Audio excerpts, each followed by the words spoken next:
Chapitre 10, rapport et exportation. Donc la commande se situe ici. Donc là, je vais pouvoir faire deux choses, soit exporter les données à la fin de l'étude, globalement toutes les données, soit je peux créer un nouveau rapport, c'est ce que je vais faire ici.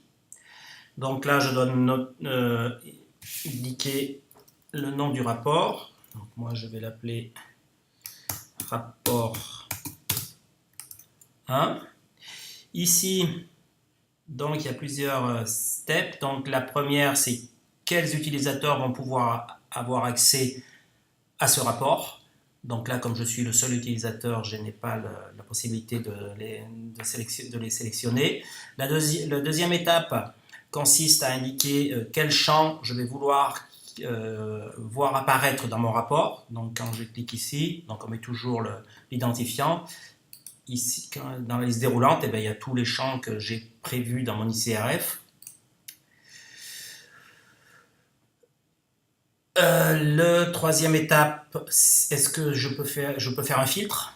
Par exemple, je peux faire un rapport pour avoir les inclusions réalisées dans un centre. Donc s'il y a 3 centres, comme je l'ai fait dans mon exemple tout à l'heure, eh bien, je vais pouvoir faire un rapport pour les patients inclus de Clermont, en sélectionnant ici le centre de Clermont.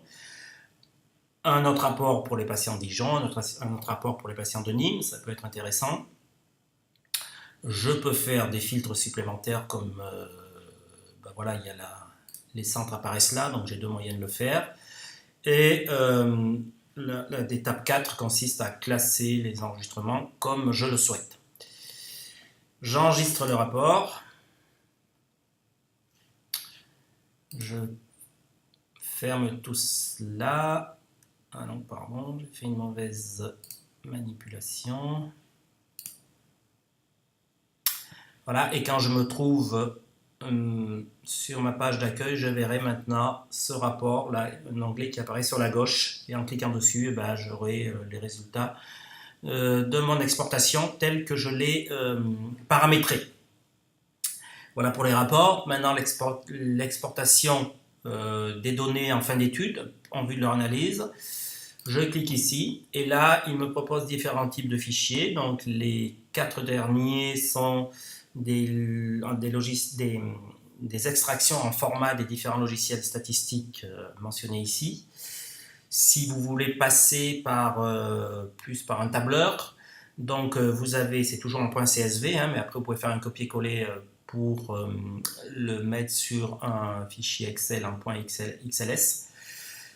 Si vous cliquez ici sur données brutes, alors là, ce que je vous disais tout à l'heure en tout début de présentation, ce sont les codes, notamment des listes déroulantes, qui vont être extraites. C'est-à-dire que dans les listes déroulantes, si vous avez mis 0 égale non et 1 égale oui, alors dans ces champs-là, les valeurs exportées seront 0 et 1.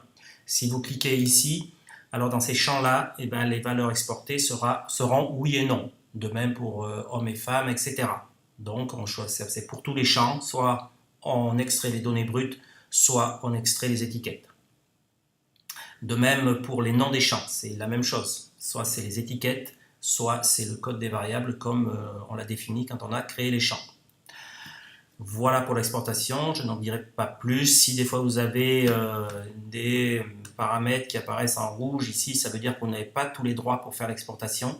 Donc il faut retourner dans vos droits utilisateurs et vous donner les droits pour faire une complète exportation. Voilà, je n'en dirai pas plus pour l'exportation.